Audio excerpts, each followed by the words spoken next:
Bienvenidos a Trono de Dios, Maranatá, un día más en este curso de moral católica. In nomine Patris et Filii et Spiritus Sancti. Amén. Ave María, gratia plena, Dominus tecum. Benedicta tu in mulieribus, et benedictus fructus ventris tui, Iesu. Santa Maria, Mater Dei, ora pro nobis peccatoribus, nunc et in hora mortis nostre. Amén. Gloria Patri et Filio et Spiritui Sancto, sic ut erat in principio, nunc et semper, et in saecula saeculorum. Amén. Espíritu de Dios, llena mi alma, llena mi vida, llena mi ser. Bueno, pues vamos a profundizar en el mandamiento, en el quinto mandamiento de la ley de Dios, fortísimo, porque el Señor nos prohíbe básicamente no matarás, y nos está diciendo en su palabra, el Señor tantas veces alude al don sagrado de la vida, y desde luego estamos en una sociedad materialista que ha dado la espalda a Dios en tantas ocasiones a través de la falsa política, de las falsas leyes, de todo lo que es el atentado contra la vida, contra el don inalienable, contra el don sagrado de la vida en todas sus formas, y especialmente la vida de los inocentes.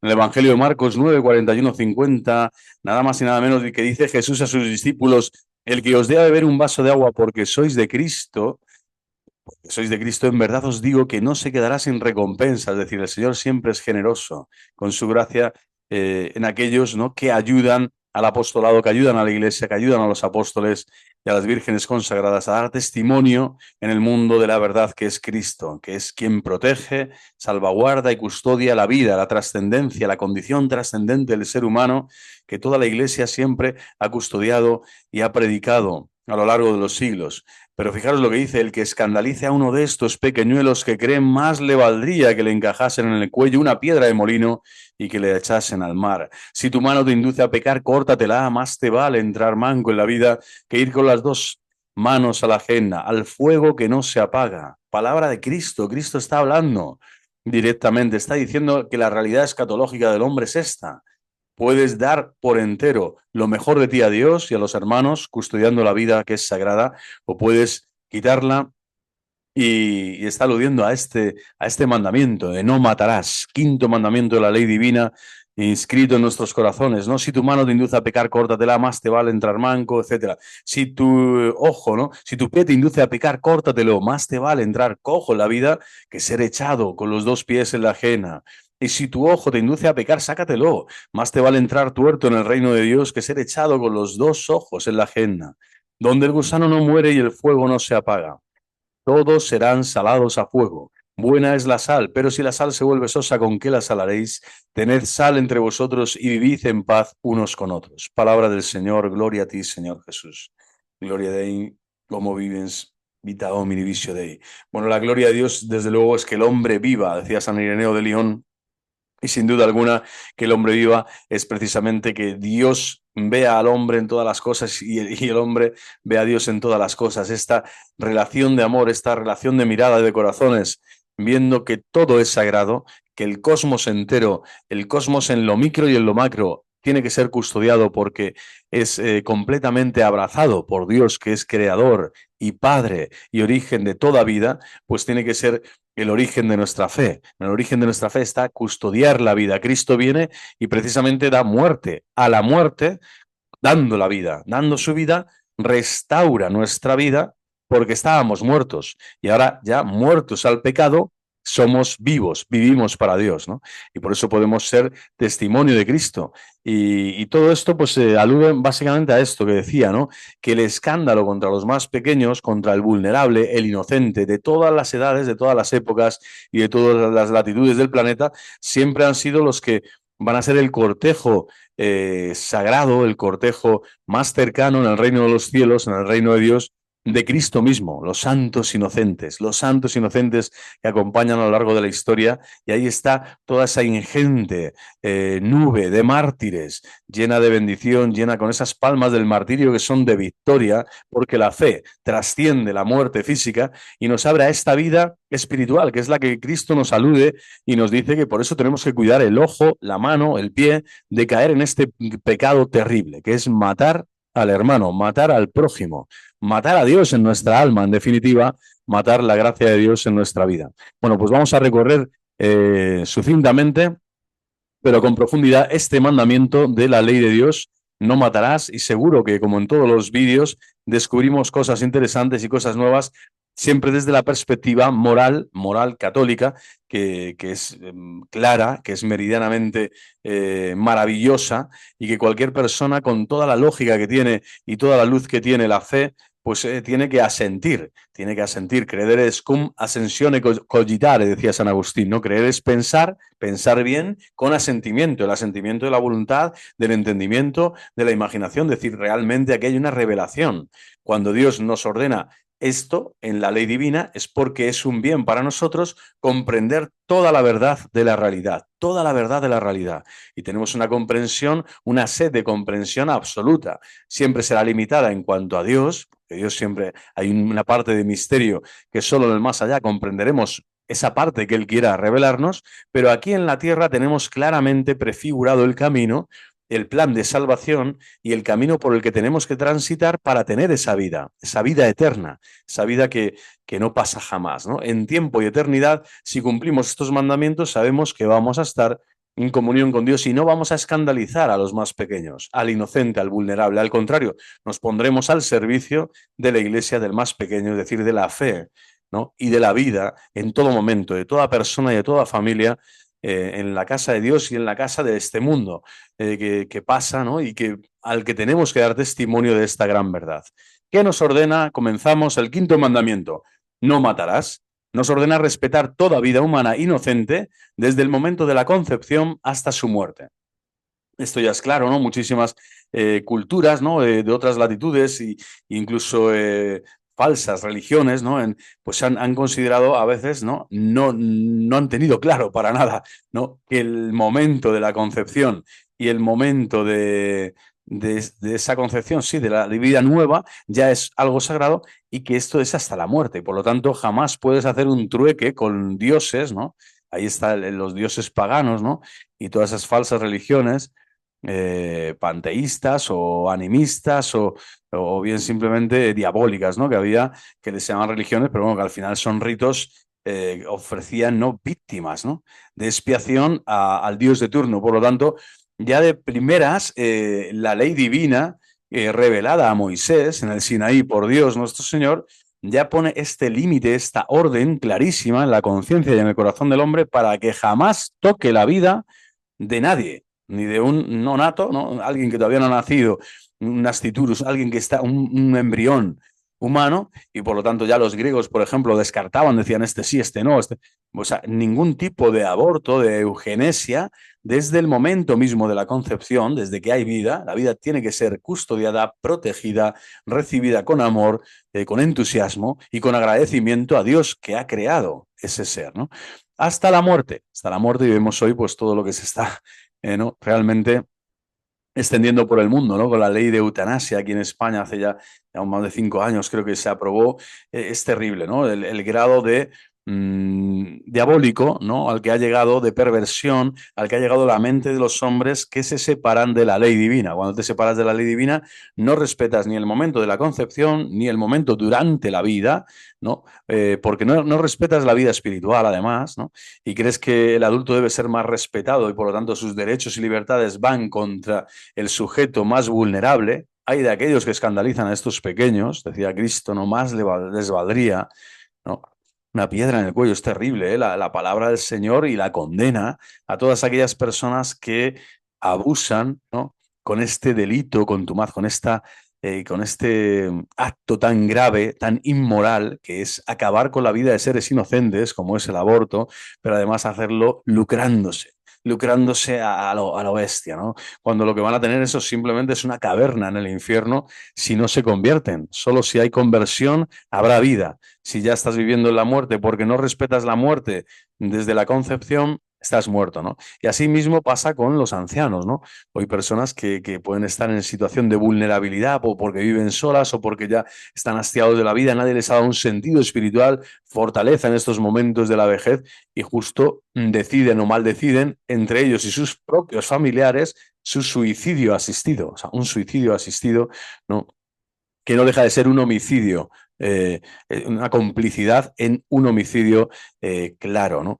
Y bueno, la Iglesia nos remarca claramente que este quinto mandamiento, pase el tiempo que pase y haya generaciones más o menos perversas en todos los ámbitos legales o culturales de este mundo que pasa, desde luego jamás será otra doctrina que esta. O sea, jamás habrá ningún cambio. No se puede modificar nada de lo que es velar y custodiar la vida como don sagrado. ¿Por qué debemos respetar la vida humana? Sencillo. La persona humana ha sido querida por sí misma a imagen y semejanza de Dios. Algunos dicen que la imagen está en el alma, ¿no? En el alma especialmente está la imagen porque podemos conocer y conociendo podemos amar y conocer y amar a Dios es estar en comunión con Dios, tener la vida eterna, ¿no? Pero es que la imagen y la semejanza de Dios también está en el cuerpo. Cristo se ha hecho hombre en el seno de la Virgen María, tomando la naturaleza humana, nuestras manos, nuestros ojos, lo que decía Cristo, nuestros oídos, nuestro corazón, nuestros pies, tienen que caminar en estas sendas de la virtud y de la gracia. Y si no lo hacen así, no estarán reflejando la imagen y la semejanza de Dios. Por lo tanto, la imagen no solo es un tema místico, espiritual, que se centra en el alma, en las capacidades espirituales del alma humana, sino que la Iglesia siempre también, ¿no? Salus carnis es cardo, el quicio de la salvación está en la carne en cuanto la persona completa. Anima et corpus unus est. Somos una unidad de cuerpo y alma, no somos almas, no somos almas. El ser humano no es un alma, ¿no? Tampoco es un cuerpo, ni es un cuerpo ni es un alma, es anima et corpus unus est. El cuerpo y el alma y el cuerpo intrínsecamente unidas, ¿no? Fusionadas para siempre, una unidad de ser, que es la persona humana. Bueno, pues esta persona humana es querida por sí misma, por Dios que le ha creado a imagen y semejanza de él mismo. Cuando Dios crea al hombre así es porque está pensando en quién, en Cristo, que es la impronta de la imagen divina, de la sustancia divina, la impronta del ser, ¿no? Que va a crear y que va a custodiar y que va a engendrar como hijos en el Hijo, como hijos en el Hijo. Por lo tanto, tanto el cuerpo como el alma es sagrado y por eso hay que respetar al nasciturus, al pequeño embrión. Y hay que cuidarle y custodiarle y esperarle con devoción y con amor, ¿no? Y dotada de un alma espiritual e inmortal, es llamada a participar en la eternidad de la misma vida de Dios. Aquí también hay que decir que el cuerpo también resucitará gloriosamente y participará de la eternidad de la misma vida de Dios todos aquellos que no vayan a la gehenna, porque la gehenna ha dicho el Señor que hay un fuego inextinguible que es para todos aquellos que no han querido cortarse el ojo, ni cortarse la mano, ni cortarse el pie, sino que han querido caminar, vamos a decir, sanos para este mundo. Es decir, hacer todo lo que este mundo te concede hacer cuando está prohibido por Dios. Si la moral de este mundo para ti, que es tantas veces inmoral, es más importante que la ley divina, bueno, pues irás al infierno, que es lo que tú has elegido. Pero la eternidad, que es para lo que ha sido creado tanto tu cuerpo como tu alma, tiene que caminar en estas sendas de la vida espiritual, de la ley divina, para llegar a su término bueno, a su término complaciente, justo, que es la vida eterna, que es el cielo, el paraíso. ¿Qué nos prohíbe el quinto mandamiento? Bueno, nos prohíbe matar, y no solo matar, sino también herir o golpear al prójimo. ¿Vale? O sea, todo este tipo de tortura o de, vamos a decir, de grados de agresividad, de irascibilidad, están condenados. No es que digan, no, bueno, solo te he golpeado, ¿no? O solo he hablado mal de ti, o solo te he herido los sentimientos de forma virulenta. No, no, todo esto entra dentro del mandamiento, no matarás. Y por lo tanto, no es solo quitar la vida física a una persona y no permitirle vivir más, respirar en este mundo más, sino que es también herir, golpear. Todo esto entra de esta gravedad del quinto mandamiento, es un pecado grave.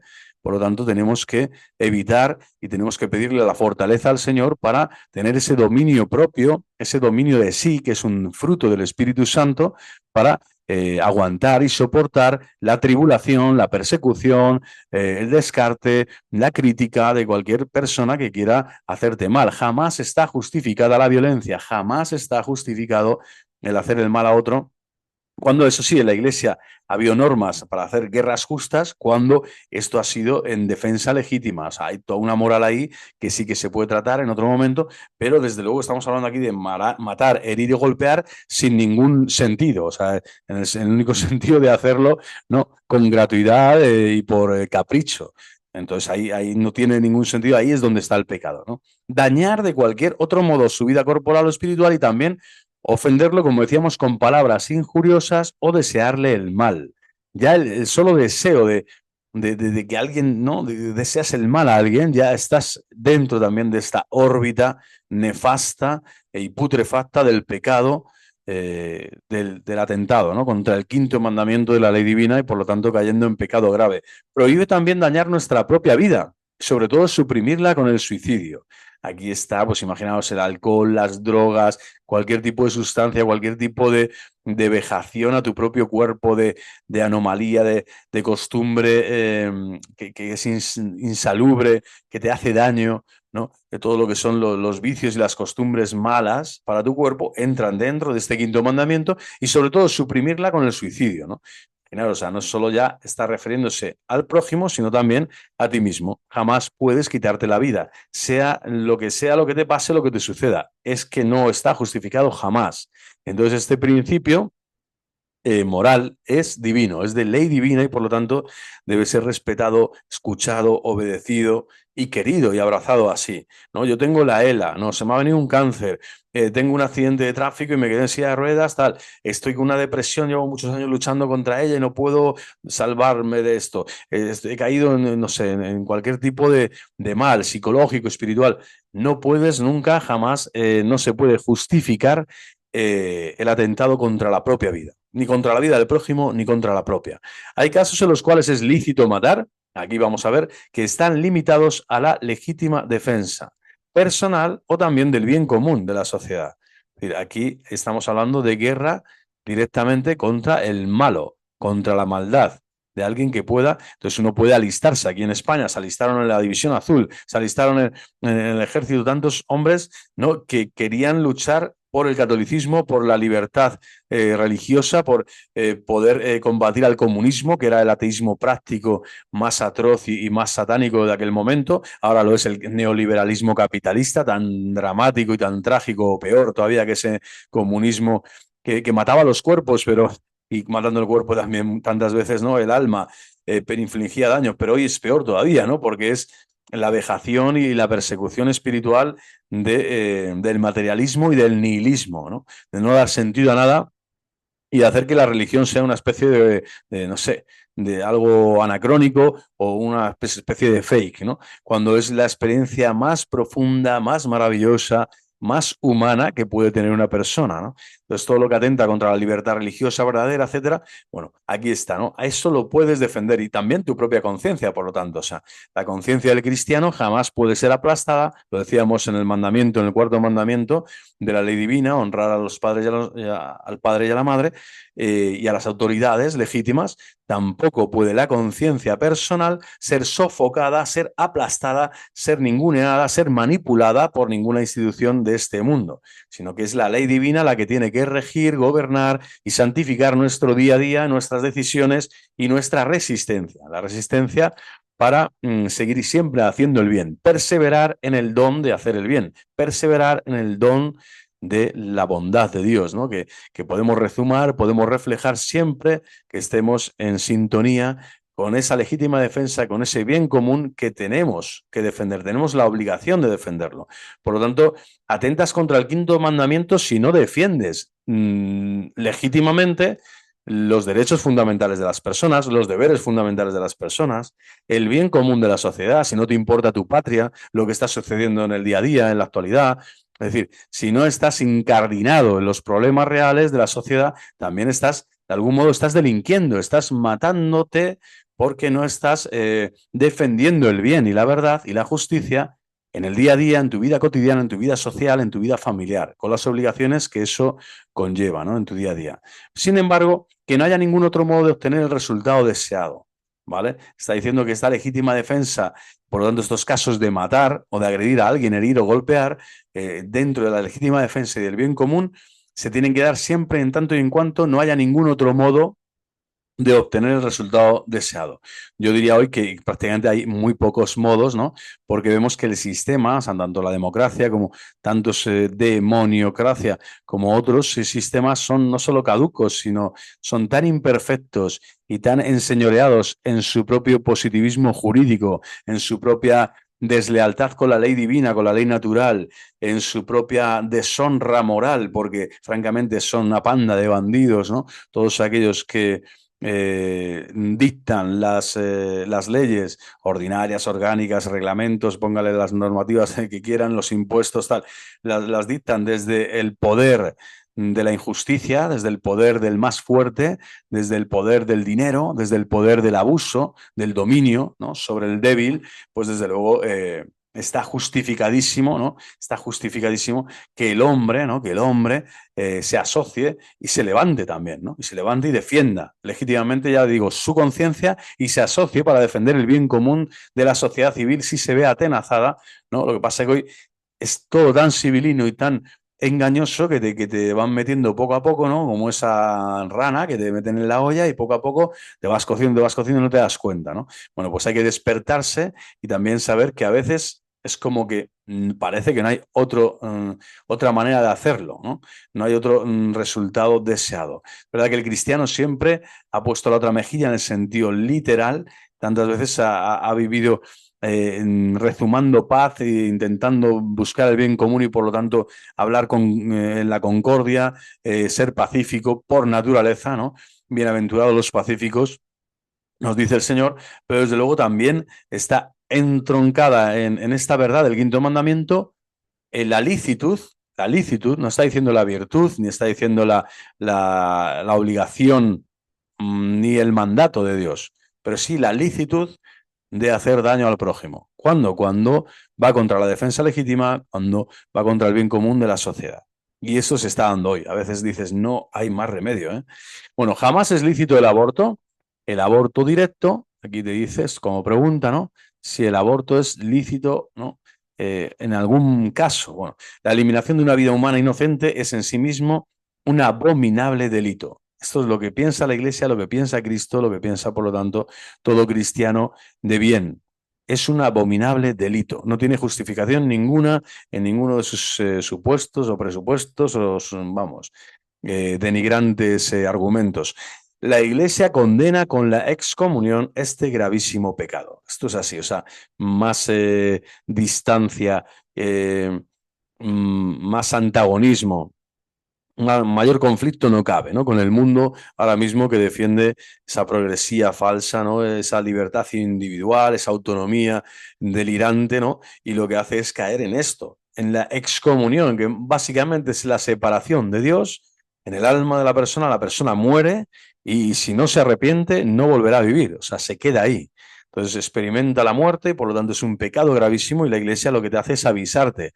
Si caes aquí tienes que ser rescatado de nuevo por Cristo. Tienes que estar a los pies de la cruz de nuevo para pedirle el perdón y la misericordia y arrepentido sinceramente volver al buen camino. Pero desde luego jamás justificar ni con el pensamiento, ni con el deseo, ni con la colaboración, ¿no? Tantas personas he conocido también que han colaborado, ¿no? Venían a confesarse porque habían colaborado con un aborto.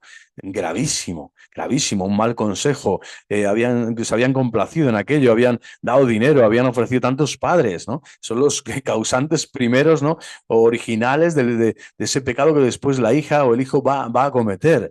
Y además acordaros que muchas veces pensamos solo en la mujer, la muerte que la mujer dentro de sí misma va a ocasionar a ese bebé y la muerte que se ocasiona a sí misma, ¿no? También está la muerte de aquel que ha engendrado, del que es papá.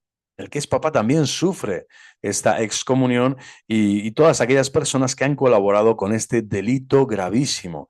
Es necesario respetar también los embriones humanos, dado que debe ser tratado como persona desde el instante de la concepción. El embrión debe ser defendido en su integridad, cuidado y curado como todo ser humano. No debe olvidarse jamás que todo ser humano tiene derecho a nacer en una familia normal.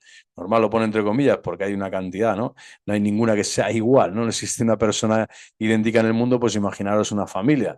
Y a tener un padre y una madre naturales, pero se entiende, está diciendo que necesita un padre y una madre y que además tienen que ser naturales. Y normal significa que no pueden nacer en una probeta, en un vientre de alquiler, que no puede estar, ¿cómo decir? Que no se puede normalizar actitudes o riesgos o ¿no? sesgos de que hoy la ciencia puede alcanzar. Tenemos embriones congelados, el hijo esté mejor, desecho estos otros, ahora quiero ser fecundado por no sé quién, ahora manipulo, ¿no? A través de la ciencia médica que hoy puede hacer tantas cosas, ¿no? Y por lo tanto la Iglesia te está diciendo no. ese embrión, cuando tú dejas de respetarlo y lo comienzas a manipular, y tantos hospitales ya están con estas prácticas, ¿no? Con estas falsas praxis médicas, ¿no? Que de terapia no tienen nada, de terapéuticas no tienen nada, no sanan, sino que lo que hacen es seleccionar, jugar con la vida y bueno, y destruirse moralmente y espiritualmente, pues no dejan que el curso natural de las cosas, de lo que Dios ha creado, se ha creado precisamente con la capacidad de procrear. Y aquellos que no se le ha dado esa facultad, bueno, pues quédate ahí, estate tranquilo. O sea, no se va toda tu vida en eso, en tener hijos o no. Y desde luego no puedes pasar todas las líneas rojas, saltarte todo aquello que el Señor te está colocando. ¿Qué es esto? Que no puedes, una persona sola no puede hacer lo que quiera, ni llamarse a sí mismo familia, etcétera, ¿no? Después, dentro de esto está siempre la misericordia de Dios y a toda persona humana y a todo niño y sea la condición que sea, en la que esté, ¿no? Madre soltera, personaje, bueno, de todo tipo. Hay tantos problemas hoy. Siempre el cristiano va a estar ahí, va a escucharles, va a quererles, va a rezar por ellos, pero les va a decir también la verdad. O sea, no se pueden comparar y no pueden hacer de esa excepción de su pecado, de su falta, vamos a decir, de escrúpulos muchas veces, su falta de conocimiento, su ignorancia, entre comillas, o su, no sé, su debilidad. Han caído, han sido frágiles, bueno, han tomado decisiones respecto de este asunto de la vida que no son de Dios, bueno, pues hay que atenderles, hay que cuidarles, hay que acompañarles, pero jamás hay que aprobarles. No hay que aprobarles, no hay que darles la razón, no hay que decir, ah, qué bien, ¿no? Que este niño no tenga una madre natural o que no tenga un padre natural o que no. Esto no se puede, ¿no? ¿Es lícita la diagnosis prenatal? Bueno, la diagnosis prenatal es lícita si respeta la vida concebida. Es decir, porque la intención que tienen tantos, ¿no? Es propiamente una basura, ¿no? O sea, depende de cómo sea el diagnóstico prenatal, ¿no? Pues yo desecho a la criatura o no. ¿No? Y tantos médicos inmediatamente, ¿no? O sea, te ofrecen abortar. No hay ningún niño, ¿no? Que tenga una discapacidad, que tenga. ¿Por qué? Porque ya se aborta, no se respeta la vida concebida y está orientada a su salvaguarda. Es, por el contrario, ilícita si contempla la eventualidad de provocar un aborto. Una diagnosis por sí misma no debe jamás equivaler a una sentencia de muerte. ¿No? Esto ya lo hacían los griegos, o sea, pero entonces ahora que hay todavía más medios para saber cómo está evolucionando esa persona humana, ese embrión, ese bebé pequeñín, ¿no? Que está dentro aún del seno en la vida intrauterina de la madre, bueno, pues no puede diventar, no puede llegar a ser una sentencia de muerte. Si lo haces con esa intención, ya está viciada y el acto, por lo tanto, es inmoral y es gravísimo. Atenta contra el quinto mandamiento de no matar. Aunque después te den un diagnóstico bueno, pero si tú ya vas al diagnóstico pensando en esto, o sea, ya tienes un problema grave. Estás deformando la conciencia, tu mente ya está pervertida y tentada, ¿no? Por Satanás para llegar a tomar más adelante la decisión que sea, ¿no? Pero aunque sea bueno, como digo, el resultado aparentemente bueno para lo para lo que es bueno para ti, ¿no? Para lo que estás buscando, lo que es evidente es que el Señor no concibe, ¿no? Ninguna intención de matar, y menos al inocente. Y por lo tanto, si tienes esa intención para hacer el diagnóstico con tal de descartar la posibilidad de, ¿no? Pues eso, desde luego, no es ni lícito, ni moral, ¿no? Ni digno, ni legítimo. ¿Es lícita la eutanasia? Bueno, todo comportamiento que tenga como objetivo poner fin a la vida de personas con discapacidad, ya sean estas, fíjate, la eutanasia se extiende aquí muchas veces, pensamos en personas mayores, ¿no? Ya convalecientes, en diferentes limitaciones, ¿no? Físicas, pero no estamos hablando también de personas enfermas que pueden ser jóvenes, ¿no? O un estado terminal, alguien que, bueno, constituyen un homicidio y por lo tanto es siempre gravemente ilícita. Hoy además con los cuidados paliativos, ¿no? Que existen y con las situaciones que hay en tantos lugares, bueno, la Iglesia tiene una cobertura maravillosa para que los cuidados paliativos sean los que tienen que ser y sea digna, ¿no? La asistencia de esa persona sea cuidada hasta que también pues se vea, ¿no? Que tiene un sentido. Pero desde luego no se puede, ¿no? Poner libremente fin a la existencia humana cuando ese fin no es natural. Todo lo que sea que no es natural es artificial y por lo tanto ese artificio viene de Satanás. Intenta imitar lo que Dios solo puede hacer, que es la llamada de la persona en el momento del juicio particular. Y eso solo Dios lo sabe, por lo tanto, solo Dios da la vida y quita la vida. Quita la vida en el sentido de que nos llama a la vida eterna y al juicio particular.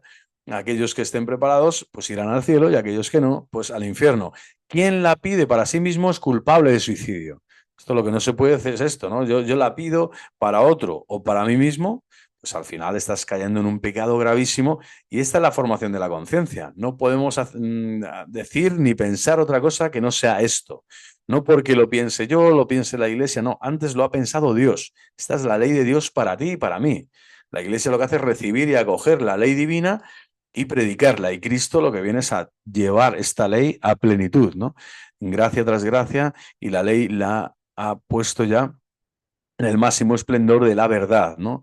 De hecho, él entrega la vida en la cruz para resucitar a este hombre que había muerto y que lo que hacía era esto: ser homicida desde el principio, como Satanás, o sea, ser homicida y ser suicida, caer en estos gravísimos pecados de ira contra el prójimo o contra sí mismos. ¿Por qué? Porque aún no estaba el Redentor, la gracia redentora en nuestro corazón.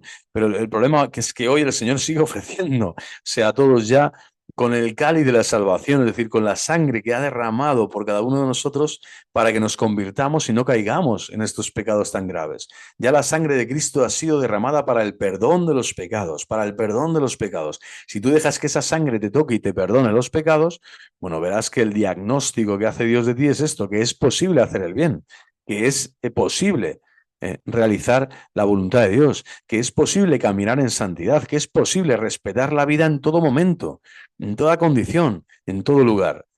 ¿Es lícita la diagnosis prenatal? Lo hemos visto hace un ratito, esto lo estamos repitiendo. Bueno, ¿qué es el escándalo? El escándalo es una actitud o comportamiento. Fijaros, siempre estamos hablando de comportamiento, ¿vale? O actitudes, por lo tanto, estamos hablando de algo moral, ¿vale? Comportamiento, de algo que se ve, hechos objetivos, hechos, decisiones, hechos que se realizan, ¿vale? En la historia de los hombres. Esta es la moral, ¿vale?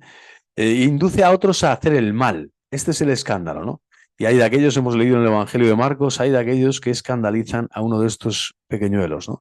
Se les escandaliza quitándoles la fe, pervirtiéndoles con lobbies y con ideologías baratas de este mundo, con pura chatarra asquerosa, ¿no? Que lo que hace es pervertir la conciencia, ¿no? Destruir la conciencia del corazón. Decía San Juan Pablo II: cuando la tremenda progresión del engaño se extiende hasta convertirse en expresión de vida colectiva, se produce el pecado social. Pecado social le llamaba del crimen organizado, que perturba las mentes y destruye las conciencias.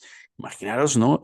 El calado, la profundidad, el poder satánico en este mundo, que ya emerge, ¿no? Como un gran dragón que funda estructuras de pecado en donde hay un crimen organizado. Los demonios se organizan para realizar el mal, para escandalizar la mente y la conciencia del niño, del joven, a través de falsos sistemas educativos, falsas leyes, falsa cultura. Y el cristiano tiene que estar hoy ojo a visor como nunca antes, ¿no? Para que no te haga mal todo esto, porque si no, tu comportamiento, sin darte cuenta, puede caer en esto. Estás induciendo a otros en hacer el mal, o simplemente indiferencia. No, no pasa nada. Ah, bueno, que haga lo que quiera. Ah, no, yo no tengo por qué dar testimonio aquí de lo que es justo y verdadero. Es decir, en este ámbito no vaya a ser ¿no? El respeto humano, el que dirán. Es decir, todo esto el cristiano tiene que ser tajante. Así como el mundo hace sus estructuras de pecado, nosotros hacemos las estructuras santas de Dios. Y la Jerusalén celeste nos asiste. La ley divina nos asiste. El Espíritu Santo nos asiste. Y por lo tanto, nuestra predicación, los milagros, es decir, los signos, que es el anuncio del Evangelio, y los sacramentos de la Iglesia, y toda la enseñanza y la doctrina que es parte de estos sacramentos para el hombre, de estos signos visibles que son de salvación para el hombre, pues hacen que tanto la predicación como los sacramentos sean signos reales de la eficacia que tiene Dios sobre el mal. Es decir, que Dios vence al mal, vence al maligno, soberquiar, dicen los italianos, le aplasta completamente, le destruye por completo. Entonces no hay que tener miedo que estas estructuras se formen bien, pero tú tienes que tener claro que este escándalo no se puede dar a tus hijos, en tu familia, allí donde tú estés. Un cristiano tiene que luchar, ¿no? Para que la vida de la gracia del prójimo no jamás se ponga en peligro, para que su salvación eterna no se ponga jamás en peligro. Por lo tanto, el escándalo tiene que ver con este no matarás, con este no matarás. Yo, por ejemplo, cuando he caído en doctrinas falsas, al no predicar lo que predicaba la iglesia, estaba escandalizando, estaba poniendo en peligro de salvación eterna a otros, porque estaba ensuciando, ¿no? Tirando la gracia de Cristo, la gracia que está basada en la obediencia, en la formación de la conciencia, según la voluntad de Dios y de la iglesia, y en el bien hacer, en el perseverar en ese bien, ¿no? No hacer cosas contradictorias, que no sea la ley de pecado que decía San Pablo la que hace que yo haga cosas que no quiero, ¿no? Pero entonces, en ese grado de virtud y de gracia es donde el cristiano tiene que caminar para no poner en peligro la salvación eterna, ni la personal, ni la propia, ni la de los demás, ¿no? Y hacer, como decía, que esta predicación, que estos signos sacramentales y que los dones del Espíritu Santo sean eficaces, es decir, sean tan reales que todas estas estructuras de pecado tiemblen, porque cuando hay convicción y fundamento en la formación cristiana, ahí está el mártir. Y el mártir es invencible. ¿Quién es el mártir? El que da testimonio de la verdad. Un mártir es el que da testimonio de la verdad. No importa después si te quitan la vida corporal o te quitan, no sé, las ganas de yo qué sé, de cosas de este mundo. Da igual, es que mi voluntad es hacer la voluntad del Padre, dice Cristo, ¿no? Como decía San Ignacio de Antioquía, ¿no? Yendo al circo a ser masticado por los dientes de las fieras, ¿no? Los leones, ¿no? Veo al Padre, busco al Padre, deseo estar ya solo con el Padre. Nada de este mundo me satisface, ¿no? Es decir, estás en un grado ya de saber que aunque el mundo entero te juzgue y esa estructura de pecado esté alrededor tuya, como grandísimos ejércitos que están a punto de sepultarte, tú sabes que estás con Cristo, que eres luz, que eres sal, que eres fermento y estás en la verdad. Por lo tanto, el Espíritu Santo te va a dar tal fuerza siempre y tu testimonio va a ser tan verdadero y tan grato a los ojos de Dios que jamás vas a poner en peligro la salvación propia ni la de los demás, y además vas a dar un testimonio en el nombre de Dios.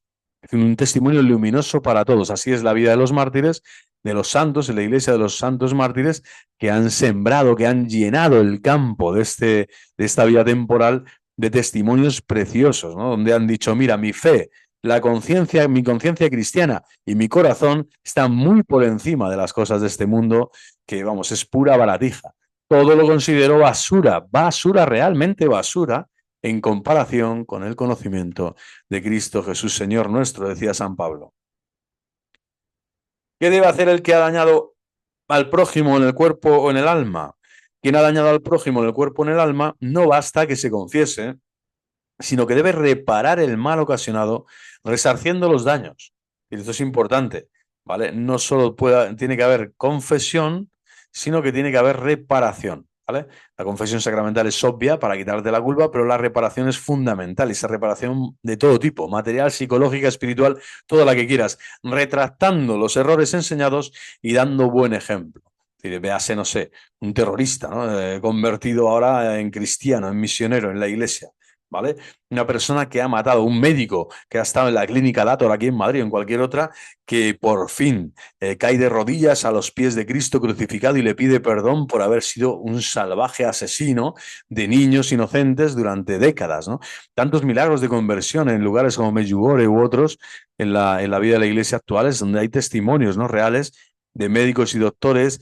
Recuerdo que una vez, rezando el rosario alrededor de la clínica, me atreví a entrar dentro, fui a consultar a las doctoras que me recibieron ya en la parte de arriba, pensando que simplemente estaba preguntando por el hecho de tener a alguien que quería venir a la clínica a practicarle un aborto, ¿no?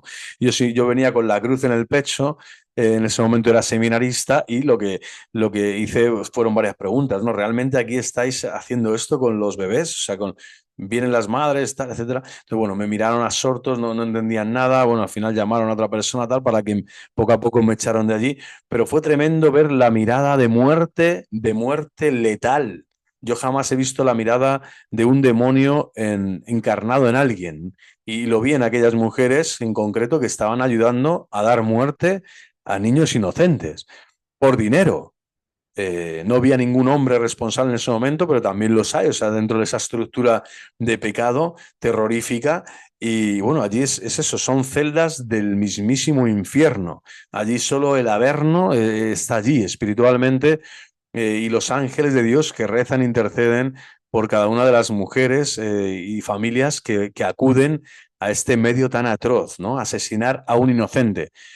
Bueno, pues era tremendo, ¿no? Esa virtud de la justicia allí no se da ni siquiera la confesión ni la reparación, pero muchos después se pueden convertir del daño causado, y de hecho también hay muchas madres y mujeres que después vuelven al seno de la iglesia, que intentan reparar durante su vida, que viven con ese dolor ya perpetuamente de haber perdido la vida de su propio bebé voluntariamente, ¿no? De haberla cercenado en su seno. Y bueno, pueden ser un testimonio después luminoso y maravilloso, de hecho los hay también en las redes, para hacer el bien y dar testimonio a otros de que la acción diabólica es real, pero que también la misericordia, y sobre todo, ¿no? Donde abundó el pecado, sobreabundó la gracia, que la misericordia de Cristo supera incluso el pecado, ¿no? Realizado por ese pecador en concreto, ¿no? Por esa pecadora. El quinto mandamiento, por lo tanto, vamos a ver, se relaciona también con la virtud de la templanza, ciertamente, en cuanto prescribe la justa medida en el cuidado del cuerpo y prohíbe, por ejemplo, el abuso de la comida, del alcohol, del tabaco y sobre todo de la droga. Todo esto requerido por la virtud de la templanza. Claro, dice abuso, pero no como queriendo decir, no, una poca vale, ¿no? Un poco de alcohol aquí, otro poco allá, otro poco de droga aquí, otro poco... No, no. O sea, el objetivo de lo que es malo, intrínsecamente malo y perverso, pero te está diciendo que la templanza está ahí también, ¿no? La comida, no todo es malo, pero claro, si caes en la gula, ahí sí. Entonces, la templanza está hablándote de que te ayuda como virtud cardinal a enfocarte, a encarrilar bien el uso de los miembros corporales, el apetito, ¿no? El apetito del comer, el apetito del descanso, el apetito de, ¿cómo decir? Sí, cualquier tipo, ¿no? de apetencia, el apetito sexual, etcétera. Todo el mundo de la castidad, tal, todo está ahí, ¿no? ¿Para qué? Para no matar, a no matarte ni matar al otro, ¿no? Y esta virtud, por lo tanto, está dentro, incardinada dentro de este mandamiento de no matarás. No quiero matar, quiero ser templado, ¿no? Tiene que ver también con esa virtud que Cristo nos salude, ¿no? Siempre, ser mansos y humildes de corazón, ¿no? Venid a mí, ¿no? Y obtendréis el descanso, ¿no? En este trabajo, yo os daré esa tregua, ese descanso que necesitáis en el trabajo de vuestro día a día, pero aprended de mí que soy manso y humilde de corazón y hallaréis, ¿no? Este descanso que es también saber que el yugo es llevadero y la carga es ligera cuando todo lo hacemos por Cristo, con Él y en Él. Cuando todos lo hacemos con Él, comeremos lo que hay que comer y no abusaremos, ¿no? De las cosas que son, o sabremos poner freno a las cosas que son malas, intrínsecamente malas. ¿Qué obtiene el que observa fielmente el quinto mandamiento? Obtiene la amistad, que es el premio de los buenos. Claro, es cosa más bonita, ¿no? Vos amici mei estis, dice el Señor. Vosotros sois mis amigos. Si hacéis esto, hacéis lo que yo os mando, lo que yo os voy diciendo, orientando, aconsejando. El don de la amistad favorece, por lo tanto, una gran felicidad, porque en la prosperidad no molesta y en la adversidad no abandona. Importantísimo. O sea, este don de la amistad en la prosperidad no molesta, no está, no envidia, no es corrosivo, no compara, no da por saco, ¿no? Se dice aquí en España. Y en la adversidad no abandona, es decir, no abandona. Es verdaderamente amigo, está ahí, a todas, a las duras y a las maduras, ¿no? Es como Lázaro, podía estar abundando en una cena con Cristo, pero después también quiere acudir, quiere estar allí después de la resurrección y quiere acompañar al Señor. Incluso, ¿no? Dicen algunos místicos, a la cruz, y no lo hacen porque el mismo Cristo le dice, no vayas porque no es tu hora, ¿no? No ha llegado tu hora, sino mi hora. Ha llegado mi hora. Yo soy el que doy testimonio de que tú estabas muerto y ahora he resucitado, pero la resurrección viene ahora porque es mi pasión gloriosa la que va a hacer que todos los muertos resuciten a la vida eterna, todos los muertos que realmente mueran conmigo ahora, ¿no? Vivimos para el Señor, si morimos para el Señor, y si vivimos para el Señor, en la vida y en la muerte somos del Señor. Bueno, pues ese era el momento de Cristo y su pasión gloriosa iba a traer la resurrección para vivir eternamente. Bueno, pues no abandona al amigo, no abandona nunca. El amigo fiel no abandona. Esa amistad es Cristo quien nos enseña a ser amigos. No nos llamamos siervos, sino amigos, ¿no? Tenemos que amar como Él nos amó para estar viviendo en esta amistad. Amar como Él, como yo os he amado, ¿no? Y esa alegría de vivir y obrar el bien. Eso no te la quita, ¿no? Nadie, esta amistad. Además, ve instintivamente en el prójimo a Jesús mismo. Muy importante. Este don de ciencia del Espíritu Santo, Madre Teresa lo tenía a menudo, ¿no? ¿Por qué sirves? ¿Por qué haces esto? ¿Por qué cuidas a este pobre, a este andrajoso, a este que no sabe ni hablar, a este otro que no ve bien, a este incluso que te escupe a la cara, ¿no? Este que te persigue, este que es hindú o budista o no sé, musulmán? Le da igual. Madre Teresa tenía este don de ciencia de ver a Dios en todas las cosas y en todas las cosas a Dios, pero especialmente en el hombre, que es criatura de Dios, que es imagen y semejanza de Dios. Y ella, ¿quién veía? A Cristo mismo. En un pobre, a quien veía, a Cristo mismo estaba allí, porque él lo había dicho. El que haga algo a alguno de estos mis hermanos, lo que hemos leído en el Evangelio de Marcos también, ¿no? Aquel que dé un vaso de agua en mi nombre, ¿no? A cualquier, bueno, pues allí estoy yo, ¿no? Y el que haga cualquier gesto de amor, de caridad verdadero al prójimo, me lo está haciendo a mí. Es a mí a quien me lo hace, ¿no? Ese es el cristiano. Entonces, ver con esta mirada de Cristo, fijaros el quinto mandamiento, qué belleza, ¿no? Yo no quiero matar a nadie con la mirada, ni con el pensamiento, ni con el deseo, ni con las obras, con la acción, ni con mis manos, porque quiero ver en los demás la imagen y la semejanza de Dios y que son hermanos en Cristo. Y el que todavía no es cristiano o bautizado o no, da igual, es potencialmente ya lo es. Cristo ha muerto por él, Cristo ha resucitado por él y por lo tanto es mi prójimo. Y quiero enseñarle además con ese trato, con esa cordialidad, con ese ser afable, apacible y complaciente con él, quiero enseñarle que Jesús le habita, que Jesús le llama, que Jesús también le está dando todo lo necesario para que encuentre la verdad, para que se salve, para que encuentre la salvación, el sentido a su vida, a su muerte, a su libertad, a todo lo que es, ¿no? En definitiva. Por lo tanto, fijaros qué don más bonito, ¿no? Ver a Jesús mismo en el otro. Impresionante. Cada vez que lo hicisteis o no lo hicisteis con uno de estos mis humildes hermanos, conmigo lo hicisteis o no lo hicisteis. Mateo 25, 4, 45. Fijaros que estamos hablando de hacer. Verbo hacer ya no es pensar, ya no es desear, que estamos hablando de obras. Esto es un curso de moral cristiana. Entonces, estas obras son importantísimas. ¿A cuántos enfermos visito? ¿A cuántas personas en la cárcel visito? ¿A cuántas personas ayudo que están en situación de pobreza real? ¿A cuántas personas que, no sé, con cuántos me cruzo, ¿no? Y les miro con esa bondad con que Cristo les miraría. No cruzo una mirada con cualquier persona solo para desearles lo mejor y el bien y la verdad y que conozcan el amor de Dios, el amor de Cristo. Bueno, pues hay que hacer examen de conciencia, ¿eh? Porque muchos quizás decimos, no, yo no mato a nadie, ¿no? Tantísimas personas, no, yo no mato a nadie, yo no he matado a nadie, yo no he matado a nadie. Estás matando todo el día. Todo el día estás matando con pensamientos, con deseos o con palabras. Después con obras, gracias a Dios, muchos no caen en esto, pero otros muchos sí, como hemos visto, aborto, eutanasia, hay miles, cientos de miles, millones de personas que han caído ya en estos pecados tan atroces y terribles. Pero por otro lado, estás matando el alma, como digo, con tus juicios, juzgando a los demás, tratándoles mal, abusando de este, difamando del otro, calumniando a este otro, engañando al otro. Es decir, todo trato maligno hacia el prójimo es una falta a este quinto mandamiento. Es una falta de caridad y por lo tanto es una ofensa, ¿no? A Dios nuestro Señor, faltando a este quinto mandamiento de no matarás, ¿no? Ya decía San Agustín, las guerras no comienzan con las armas, enseñando los carros y los jinetes y los escudos y las lanzas y las espadas, sino es la lengua, el músculo más pequeño, el que es la causa de todas las guerras, ¿no? Entonces ahí comienza todo. Bueno, el cristiano es aquel que piensa bien, habla bien y hace el bien, decía San Camilo de Lelis, qué maravilloso, ¿no? Poder pensar bien como Cristo piensa, hablar bien como Cristo habló, también denunciando y corrigiendo, sí, pero hablar bien, bien, sin faltar al respeto, sin faltar a la decencia, ¿no? En las palabras, sin faltar a las formas, y después hacer el bien, hacer el bien, hacer el bien y no mires a quién. Y mayor bien que este no hay.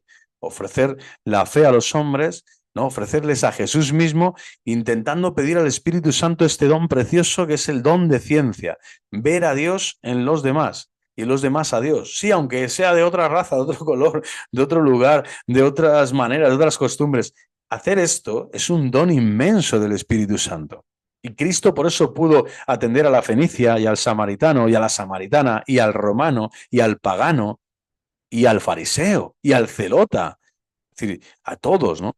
Al único que incluso la atendió, le dejó verse cerca de él y ya flagelado y coronado fue incluso ¿no? A Herodes, ¿no?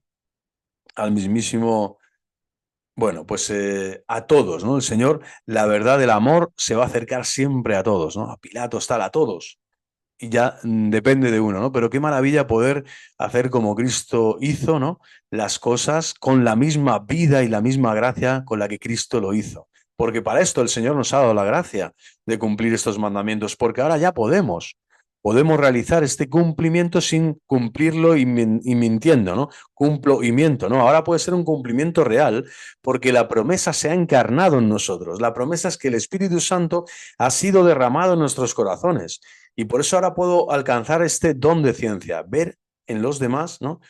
A Dios mismo, la imagen de Dios, y servirles y amarles como Cristo mismo lo haría. Servir y amar al otro como Cristo mismo lo haría. Esta es la felicidad en el tiempo y en la eternidad. ¿Eh? Entonces hay que pedirle cierro paréntesis, esta gracia del don de ciencia al Espíritu Santo de Dios.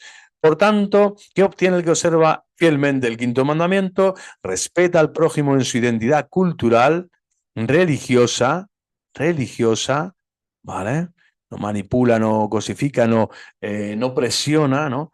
Social, social, y ayuda según tus posibilidades en las necesidades espirituales y materiales de los otros con generosidad.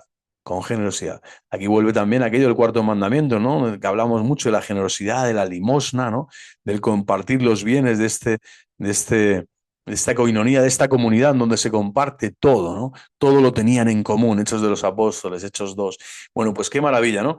Poder acabar aquí este quinto mandamiento en lo que es una lección sucinta, pero sugestiva, creo, y muy profunda, que nos ayuda a abrir otros prismas, otros caminos, otras sendas maravillosas, donde también nos damos cuenta de eso, de la identidad cultural, religiosa y social, que hoy tantas veces es un motivo de conflicto, de desazón, de preocupación, y cuando no también de racismo literal, de beligerancia, de ira hacia el otro, hacia el que es distinto, al que no piensa como yo, hace otras cosas, tiene otras costumbres.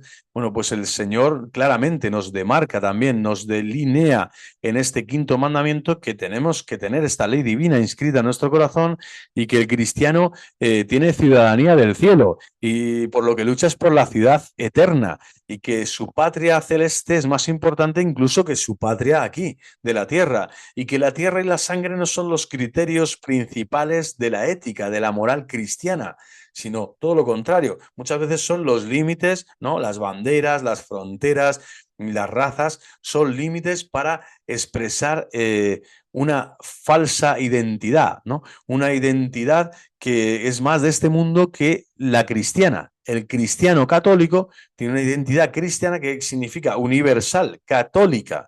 Y por lo tanto, esa apertura a todo y a todos en todo momento y lugar hace que la iglesia precisamente sea católica. Y quien es de la iglesia y quien pertenece al cuerpo místico de Cristo sabe que no hay ya esclavo ni libre, ¿no? Ni pagano, o sea, al final ni judío ni griego, ¿no? Le estamos hablando de una identidad mística, espiritual y que corporalmente se entiende y se vive de forma pacífica, de forma desde el diálogo, desde el encuentro, desde la posibilidad de conversión del otro. Por lo tanto, el anuncio del querigma, de las verdades de la fe, de este curso de moral católica que realizo en este canal, siempre va a ser este. La intención es que el otro, el hermano, conocido o desconocido, encuentre con las palabras de Dios, con los signos de Dios y con los dones del Espíritu Santo de Dios, encuentre la verdad, que es una, que es maravillosa, que es diáfana, que esclarece todos los interrogantes del corazón más profundo del hombre, que es Cristo. La verdad es Cristo, ego sum via et veritas et vita.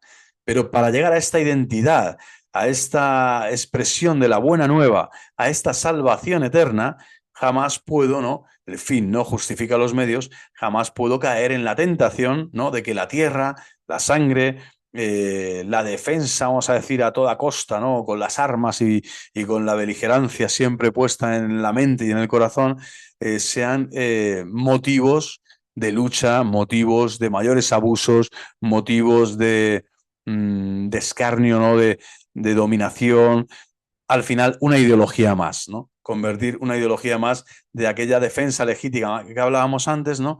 E incluso de ese bien común de la sociedad. Muchos pueden politizar, ideologizar estos aspectos de la defensa legítima y de la politización, ¿no?, de la sociedad civil, de ese bien común tal y como ellos lo entienden, para separarse del bien común espiritual que la Iglesia pretende y quiere y desea siempre, que es lo que desea Dios, que es que el anuncio del Evangelio sea para todos, que el martirio sea para todos, que el testimonio se dé para todos. Y ahí sí, nunca habrá medios suficientes, como decir, medios de este mundo que puedan opacar, que puedan oscurecer la belleza de la salvación de Dios, que es que no matarás es no matarás, y no puedes justificarlo de un modo o de otro, ¿no? Con tus ideologías y con tus limitaciones. Bueno, pues hasta aquí este vídeo, espero que les haya gustado. Y nos vemos en la próxima ocasión. Seguimos ya con el sexto, séptimo, octavo, noveno y décimo mandamiento. Viva Cristo Rey, Dios Todopoderoso, Padre, Hijo y Espíritu Santo, desciendan sobre ustedes y les acompañen hoy y siempre. Viva Cristo Rey, viva el corazón inmaculado de María y hasta la próxima.